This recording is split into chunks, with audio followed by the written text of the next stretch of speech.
Five, My four, generation, three, baby. 2, 1. Hi, everybody, and welcome to Generation Gab. My name is John Lear, and I'm a Gen X fun dad. And my name's Chase O'Donnell, and I'm a. Why am I so bad at this intro? By episode 64, you'd think I'd know. I think it's because your dad, put a wrinkle in that about the It must be. And yeah. I'm a millennial. That's what I always do. I will go, I'm a semi-recent grad, millennial, but I need to put the millennial in first. Well, I don't think so. Grad. It's your show. It's your show. It rhymes better that way. Yeah, okay. Well, you named the show, by the way. Chase named this show. I don't know if people know that. That's going to be in the trivia game. Oh, yes. And of course, we have our fantastically wonderful producer, comedian, fact checker, PR, he's also our doctor. He's our COVID specialist. Mm-hmm. So philanthropist, like I always say. Philanthropist, exactly. Mr. Bob. Do you want me to say your last name, Bob? Yeah. I guess they'll find me eventually. Bob Spillman, everybody. That's a good name, Bob Spillman. Don't you think, Yeah. Chase? It's like a good stage name. Yeah, it is. All right. Now, Chase, it's so good to see you. I am I don't know if you just say this to be nice. And the fact is I know that you will say almost anything to be nice because you're very much like me. So, but you know what? I don't care if our relationship is authentic or not. I don't care if you're lying. It doesn't matter. I'm not lying. But you show up every week. So that's proof in the pudding. But then I feel like, well, why wouldn't she show up? She would never quit the show ever in a million years. Am I right? That's not true. I've had to quit things before. Yes, and I've walked you through them, and it's taken you forever. It's very hard for you to not. I dropped a therapist. That's true. Thank God. That therapist sucked. But you should have picked up a new one. I did. Oh, did I not tell you? I did, but I had to drop her too. Why? It was just over the summer. Because I said, listen, this is what I said I was working on. I said, I'm working on, instead of being like, I have all these big goals and I want to get to those goals, just being content with where I'm at. That's what I just want to work on being present and feeling good about what I currently have instead of feeling like I need to have all these other things. And she said, why don't you do a vision board? I said, any therapist who brings up a vision board. But the thing is, I said, I've done 100 vision boards. What do you mean? Fuck vision boards. Fuck them. Said, no, I think that's what you should do. And I said, I'll do it because I love a good vision board, but I don't think you heard me. I don't want to put out what I want in the future. I want to be content with what I have right now. I don't want to put out more goals. And I got so annoyed with her. And I went to a few more sessions, but then I didn't go anywhere. You couldn't walk out right then. You had to ease out. I put on a good smile, but then I was out. You were in that moment. You were just like, God damn it! Those fucking vision boards. Tell me to do a vision board. Yeah, I've done vision boards. I got so mad. Yeah. Now I don't think I know exactly what a vision board is. I mean, in my mind, a vision board is a piece of poster board that sticks to your wall. And then it's like a Pinterest page. You cut out things that you want to bring into your life and then you glue them to the poster board. Am I right? Yes. I'm just very good at them. So there's not that I'm good at manifesting what's on them. I'm just good at making them look so pretty. You are a very crafty person, I would think. My sister is the craftiest, and then I've picked up on it. Right. You should see her vision boards. I mean, they're unbelievable. Gorgeous. Do they come true? Do her vision boards come true? Oh, yeah. Anything she says happens. Really? Isn't that crazy? Wait, Your sister, anything, any piece, any magazine thing that she cuts out and puts on her vision board, it comes into her life. Yeah. She's a witch. Yeah. I mean, she's gotten less good at it because I think over the years, life kind of Beat her down. But, yeah. Like 20s were crazy for her. She just said to me one day, like, oh, I want to be on Amazing Race. And then like 3 weeks later, the casting director called her and was like, I saw your Instagram. We saw that we think you'd be great on the show. And she got on Amazing Race. What? That just happened. Wait. Yeah. So did she cut a Amazing Race promo out of a magazine and glue it to her? No, she's so good that she doesn't even need to do that. But you want to know what happened for me? What? One is you're involved. One is but the first one is I wrote out a New York Times review that I just wrote myself and I put it on my refrigerator, and then I got to swap it out for the real thing. Nice. So that was like a vision thing. I got hammered in the New York Times, man, years ago. Oh my God. I took my solo shows off Broadway to the Zipper Theater in Manhattan. It was fucking awesome. And I got killed by a reviewer, just smashed. In the New York Times? Yeah, in the Times. Oh, John. But I got a rave in the Times for 10 items or less. I think Quick Draw did well in the Times too. I don't know. I don't read any of them. I don't read them. Times. I've been in the Times, yes, but I do not read them. I never read them. Yeah. Well, you can't read your reviews, Chase. You can't do it. It's crazyville. Have you ever met TV reviewers or film reviewers, or have you ever met them in person? I've met a food reviewer. Okay. Really? How? How'd you meet a food reviewer? It was a friend of my ex-boyfriend's mom, and she took us all out to this opening of a new restaurant, and we ordered everything on the menu. But she would have to bring a big group of people to make it look realistic. Oh, man. Buying everything on the menu. Typical reviewer. She was so sweet, though. So she was probably different than a film reviewer. Well, tell me. Yeah, they're not generally. I'm just saying, you know, it's Bob wrote, reading reviews is like reading Twitter responses. Don't do it. Agreed, Bob. Good, it's nice. It's not worth it. It's not worth it. One or two, but most of them aren't worth it. Oh, not in my experience anyway. Don't do it. I had to start a new Twitter account just to get away from the trolls. That's right. That's right. Now, so Chase, your sister is a witch. We've established that. Anything she puts on her vision board comes true. Mm-hmm. Do you think vision boards is more of a millennial thing than a Gen X thing? Or does it cut through both generations? I would say millennials have been spoon-fed to do vision boards. Yeah, like you talk about vision boards as if it's like brushing your teeth, like that it's just something you do. Like I usually make about 3 vision boards a year, but it's for fun. It's for fun. I like collaging. What do you vision about? Like, is it mainly romantic? Is it mainly career? Is it a mix of both? It used to be career. Now I usually vision board, like the last one I did just had like a cabin and like flowers and books and meditating, more like grounding stuff. But still an outlet so that we can do the podcast. Did you put an outlet in your I'm sure I did. In your cabin? Okay, there should be an outlet and there should be Wi-Fi. Make sure you vision that all up. So, but the vision boards are usually more just like, I'm usually just collaging.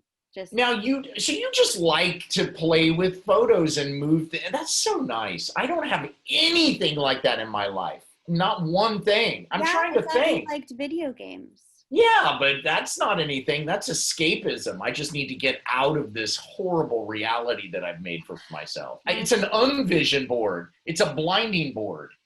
Just a way to escape. I guess. Yes. I just want to fall. I love being in video games. Everything works out in video games. And if I could just be put into a coma and hooked up to a video game where I didn't know that it was a video game and it just was a video game, I would do it in a second. Would you do that? Like, would you? Yeah. Chase, would you stay inside the simulation? Would you take the blue pill or the red pill? Would you stay inside, or would you want to see what reality really is if you I'd found out? want to see what reality really is. No, don't do it. Don't do it. Some people say that we are in a simulation. Oh, we are. I mean, come on. Yeah, for sure. Yeah. A simulation called hell.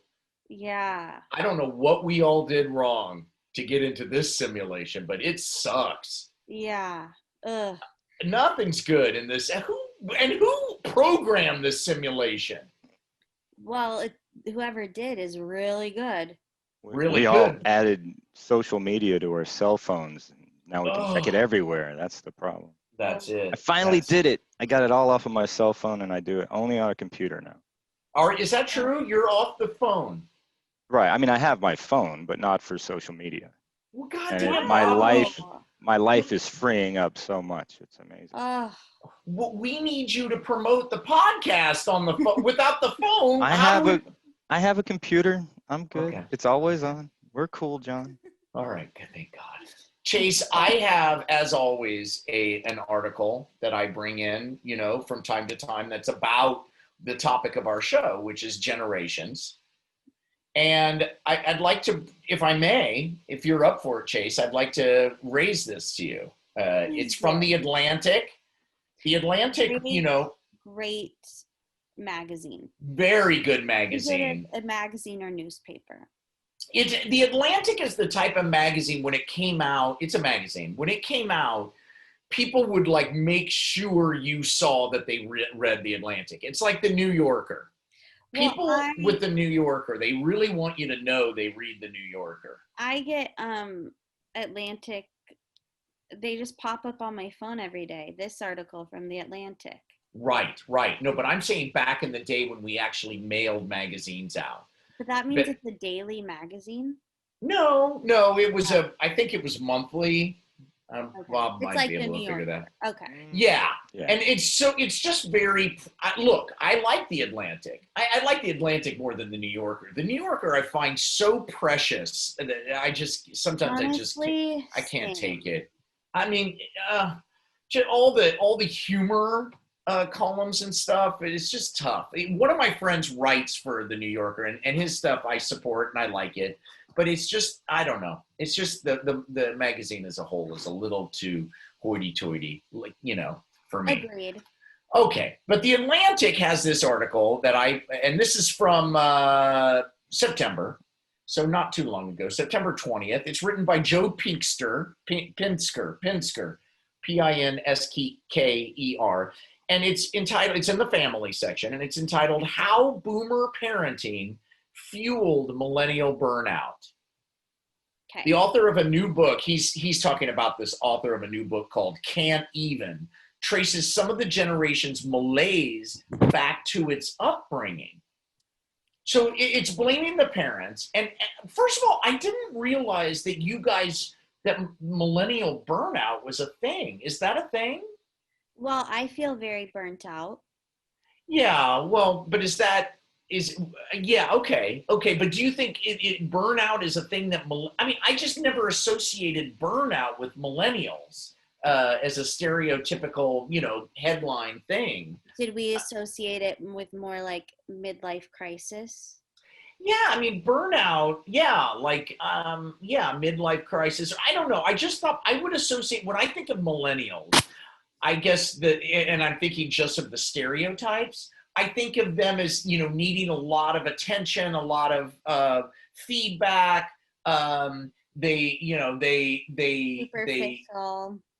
I never heard of millennial burnout, but that is a thing, it says, and that it traces back to your parents. Do you feel like your parents had something to do with your general feeling of malaise and burnout? Now, did you say boomers or Gen Xers? Boomers. Once again, the Gen X are in the clear, because we none of us had kids early enough to have millennials. I mean, a few of them did.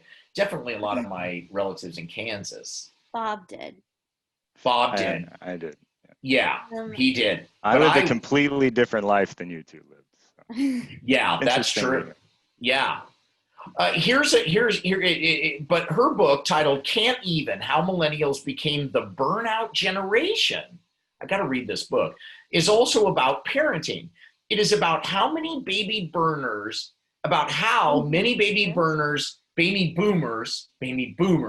hands-on, sometimes overbearing approach to parenting was the product of the anxious economic milieu that they came of age in, and how many millennials' overbooked upbringings set them up for burnout later in life. Yeah. Your response?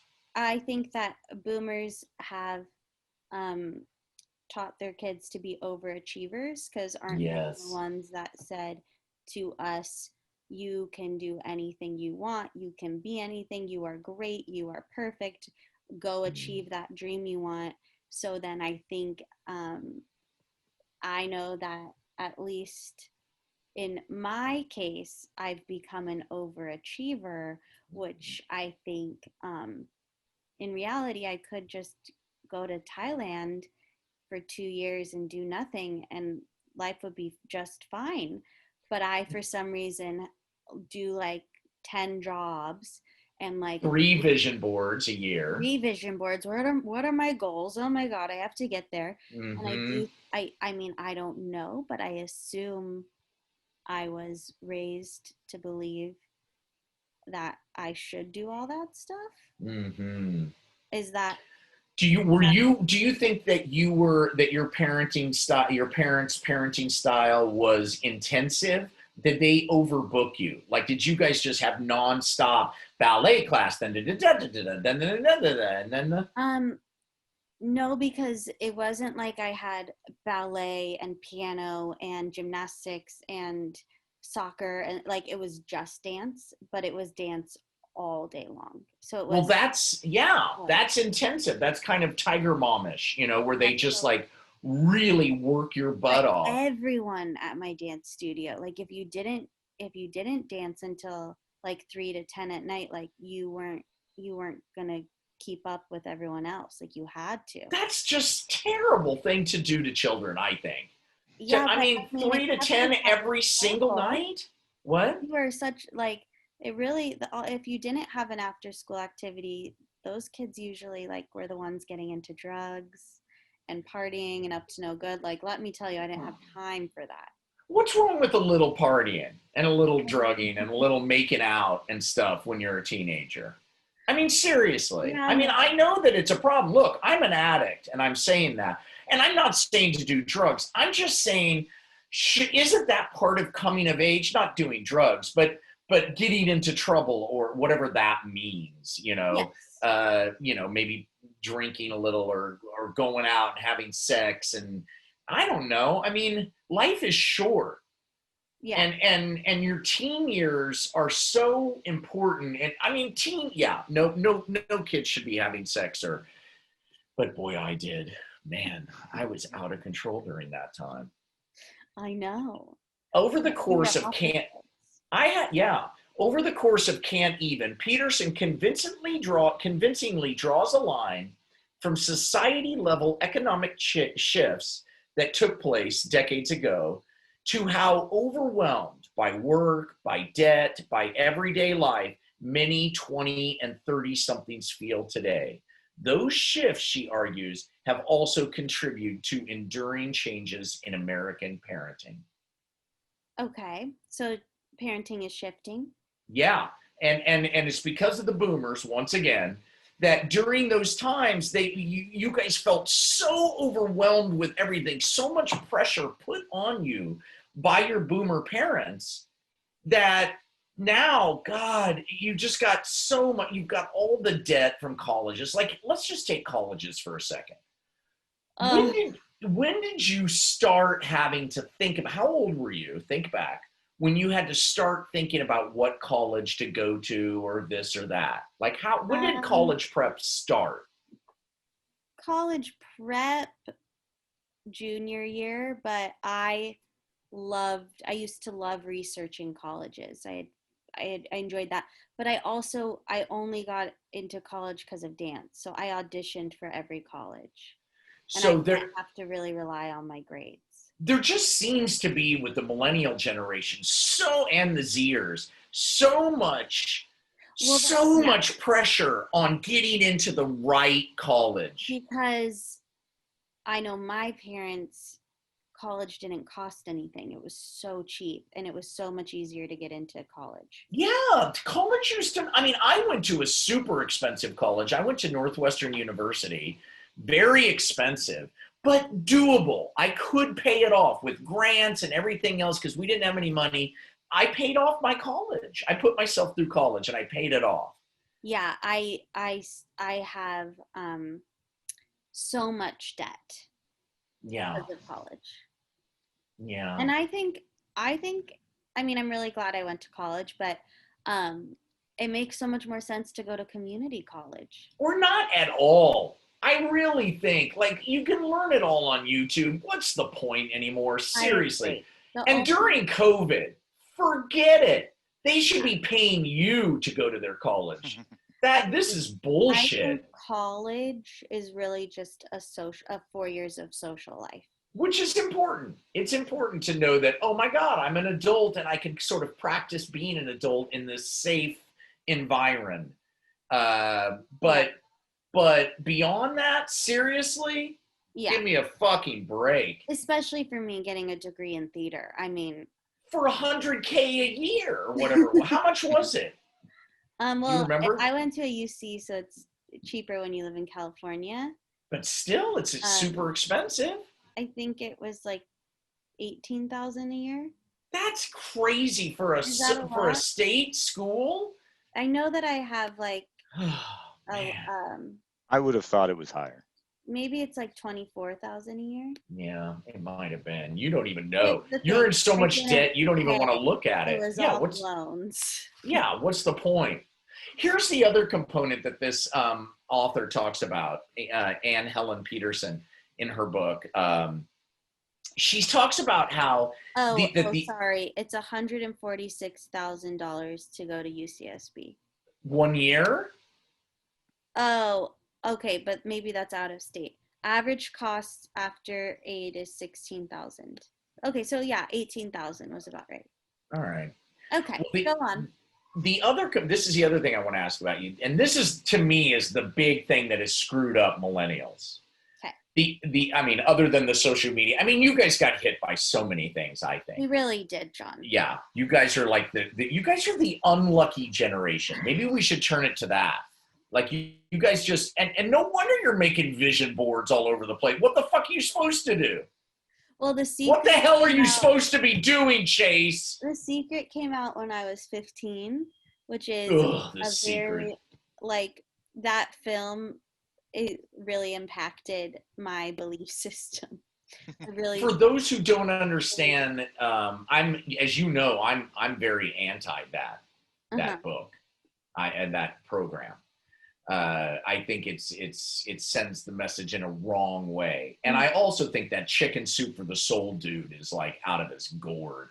That's crazy. That guy's crazy. He just takes other people's stuff, glues them all together, and makes $1 million fucking bucks. We should be doing that, Chase. Yeah, honestly, it worked. Why don't we take other people's stuff, put it in a book, and sell it? Okay. I'm on it. Yeah, we'll call it Warm Tea for the Soul. Oh my gosh, and we get tea in there. Yeah, tea, and then we finally market your tea. Perfect. Bam. Boom. All right, we'll get on that. I'm making a note of it. Okay, here's the other thing she talks about in her book. And to me, this is the thing that really cut your legs off. Okay. That boomers saw that a big component of parenting is thinking of childhood as a means to an end. That the end is getting into a good college or a good job. To me, that was not the way that I was raised. What was child for you? that childhood was kind of this thing, this like, well, you've watched oh shit, what's the show, that Stranger Things, right? That was my childhood. Okay, those kids had, which was Were much. you a child in the 80s? No, I mean, the late 70s, mid 70s. You know, Okay. I graduated high school in 84. So I Okay, was a little okay. bit before that, but there's a lot of crossover. Yes, sure. So we rode our bikes everywhere. There were no fences. You didn't have to be anywhere when the street lights turned on. You had to come home. I feel like you guys didn't have that kind of freedom. And yes, it led to, trouble. It did for some kids. We didn't because, like, TV or like the news, I think was more, you would hear more about kidnaps and this and that. And I think parents got more protective, even though that stuff was going on when you were a kid. You didn't hear about it as much, maybe? Yeah, I absolutely. Let me say, in the spirit of October, I am watching a lot of like crime investigative stuff. Mm-hmm. And in the 70s, you guys had the Golden State Killer, you had Ted Bundy, and you had this other serial rapist killer, and I think many more. You guys had a ton of serial rapist killers in the 70s, which I would assume the parents would want their kids in early, but what was going on about that? Why was that happening so much? Because there wasn't an internet. There wasn't a way to those guys could go on for a long, long time without being noticed. But why didn't have 70s? What was happening that was so bad for these men?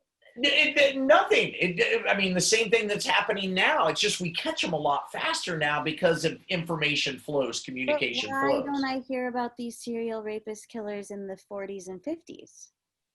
Well, okay. There's lots to talk about there. Okay. Well, I think because there were, I mean, let's not forget about Jack the Ripper, okay? Let's not forget about the Black Dahlia. Let's not forget about there's others. Okay, there's I've others. forgotten about those. They were out there. They definitely in Once Upon a Time in Hollywood, the Marilyn Manson murders. Oh, that Marilyn Manson was in the same time as all these other. Okay, so go on. Yeah. So I just think that we're of the 50s. I think that there were things happening then. It's just that, but I think it was harder to be anonymous back in the 30s, 40s, 50s than it was in the 60s, 70s, 80s. Oh, and Bob is saying there was more press in the 70s. Yeah, and I think there was more movement of people. There was more. It was easier to be living in a city and being anonymous then. Neighbors says Bob is that Vietnam vets were coming back without being treated for PTSD. Yeah. We didn't even know what that was until after Iraq. Right. I mean, that's a huge story. It's sorry to take it sad. Now Ted Bundy did not go to Vietnam, but you want to know what his excuse was? Too much schooling. He said he watched too much porn. You can't believe one thing Ted Bundy says. Not with all the porn thing. I watch, there's no way. I'm a great guy. Stop. And I've killed a lot of people, and I've never watched porn. So how do you make sense of that? Come on. So there you go. Okay. Anyway, I got off track. All I'm saying it probably wasn't safe for kids to be out running around, but. Oh my God! When I was a kid, we were like. You know what we did once? I don't even know if I told you this, Chase. Maybe I've mentioned this before. Here's one example of my childhood. My parent, I was a latchkey kid. Our parents didn't come home until after dinner, right? So we would have like from 3 to 7 p.m. absolutely no supervision, and summers wide open. And I remember once we decided to build a rocket. Did I ever tell you this? Maybe. Okay, we found a big tube, like an 8-inch diameter tube that was about 8 feet long. And we leaned it up against a fence and we filled it with every single flammable thing we could find. Briquettes, gasoline, anything. fireworks, Roman candles, just stuffed it full of every flammable thing we could find. And then we took a little fuse from our model rockets that we shot off. They had these little fuses that you could do with a battery that would cause them to flame up. And we put the fuse in there, and then we put my brother on it, on the tube, and told him to hold on tight. Oh, no. And then we triggered it, thinking it would take off like a rocket and that my brother would land in the neighbor's yard. Oh, no. Now that's just one project we had. That's just one thing. Wow. I remember filling a sandwich bag. By the way, it just caught on fire and he just jumped off and okay. No biggie. But I remember filling a Ziploc sandwich bag with gasoline, true story, and holding it, and somebody trying to light it with a lighter before one of the other, and the idea was you were going to throw it before it flamed up, before one of the neighbors or somebody coming along and saying, no, we're not going to let you do that. But is that because you lived in Kansas? Yeah, we just had freedom. We just had no supervision. Is it because you didn't have anything to do? Yeah, we had no structured time. Okay. I remember You needed an after-school program. We didn't even have. Yeah, we had nothing. Sports app. That's what I'm saying. Since I was in dance class, I didn't have time for that. I know, but I think you needed to be trying to light a sandwich bag of gasoline on fire. That's what I'm saying. You millennials deserve that. Okay. You deserved it. You didn't do anything that was stupid and meaningless and dangerous and pointless. Everything had a point. Your childhood was stolen. Yeah, it was very much like by Disney. By Disney, Chase, and I know you love Disney. Oh, I mean, if it was stolen, it was because I wanted to be so good that I could one day make it on the Disney Channel. Yeah, that's right. Along with basically every female in your generation, which is why you feel so driven to go after everything. Mm-hmm. That's true. Now, the book goes on. Pinsker goes on. He's interviewing Peterson, the author, and it goes on. And he says, when this is the interviewer says, when I read the chapter in your book about millennials' own parenting, it seemed like many of them were doing the same things their own parents did, just more intensely. And she goes on to say, yes, more scheduling, more supervision, more attention to the specific. Is that true, Chase? Now, I know you're not married and you don't have kids, which I think is a great thing. And I don't have any of my friends yet that have kids. None. You don't know of any. I have older friends, but they're not like my sister's friends and my older cousin, but none of my friends yet have kids. But her friends are millennials, right? Yeah, she's a millennial. So exactly. But I'm not around it that much. I do know that millennials that have kids are just they put it on social media what their kids are up to at all times. Oh, and they're so intense about their kids. I was an older father, and so there were older millennials who had kids young. You follow me? That were in our family circle, our kid, you hang out with kids and parents, and they were super intense. Yeah. Oh. John. My God, she was like 3 or 4 or something. Yeah. Sorry, you lose me? You froze for a second. I didn't know that you were still. Oh, sorry. You froze when you said she was super intense. Yeah, the kid came in, was super intense, and the parent was super intense. Yeah. The kid comes in. The kid was like 3, came into my kitchen and was hungry. I said, "Do you want some yogurt?" And the kid nods her head, and so I take some yogurt out of the fridge, and I give the kid some yogurt and a spoon. And the mother is sitting right there, and she goes, "Oh, wait, just a minute." And she reads the back label of the yogurt and says, "No, mm-mm." Ooh. It doesn't let. That reminds me of a time I was babysitting. Although this mother, she must have been a Gen Xer. But anyway, she had kindergartners, and I was making grilled cheese, and it burned a little. so there was a little bit of burnt bread on the grilled cheese. She taught me a very important lesson because I was about to give it to the kids, and she runs. I've never seen a mom run so fast. And she Really? runs and she says, "Do not give that to my children. They cannot eat that." And I was like, "Oh, I'm so sorry." And she said it was because the bread was burnt, and burnt bread has carcinogens. Oh my God. I want to So kill anyway, myself. I didn't know until that day she taught me an important lesson not to eat burnt food. But oh boy, come on.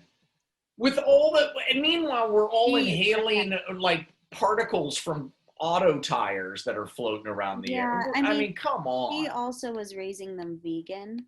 Oh, Jesus. Not that like me being raised a pescatarian, I can talk, but still vegan is even more intense. Give me a break. Yeah. Well, I think we've reached the end of our time. We're at 35 minutes, but I thought this was one of our most informative. Most informative. Yes, I agree. think we should post this in comedy and education. Yeah, parenting. Philosophy. Yeah, philosophy. Thank you. Mm-hmm. What are you doing this weekend, John? I don't even know. I got nothing. I mean, we're all stuck together here. The numbers are going up in LA. We can't go anywhere. I tell you, Chase, I think things are going really south over here. I wouldn't be surprised if this ends in a bloodbath. Everybody's turning on everybody. No, our family, my family. Oh. Everybody's turning on each other. They're losing it. Anything could happen. I wouldn't be surprised if you come to... Is your family home divided? No, we're all just in our bedrooms and on top of each other, but we're all looking at each other suspicious and paranoia, deep destroya. The election. Oh, in the election. I mean, it's just intense, man. My wife is off the rails. We lost her a long time ago. You're trying to figure out who's going to eat who first. Uh-huh. My mom. Yeah, my mom's gone.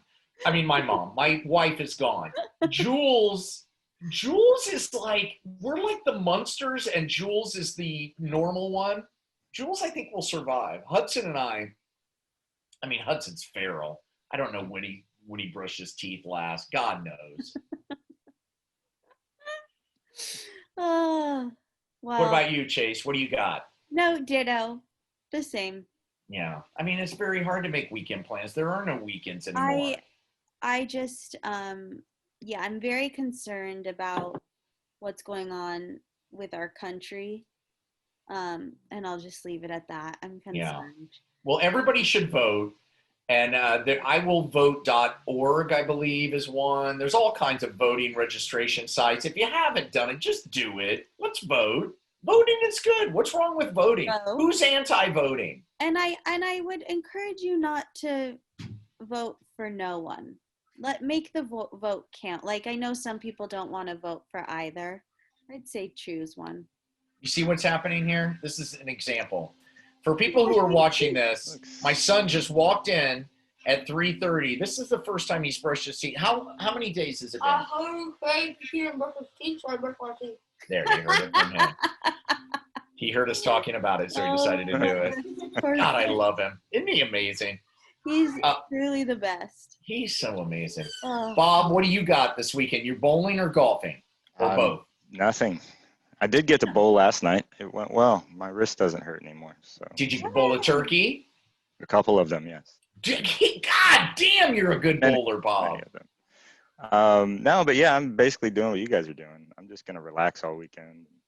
Yeah, just going to sit be around. Bored. Yep. Yeah.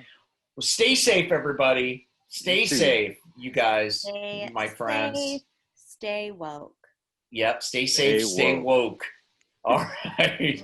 All right. Take care, everybody. We'll see you next week.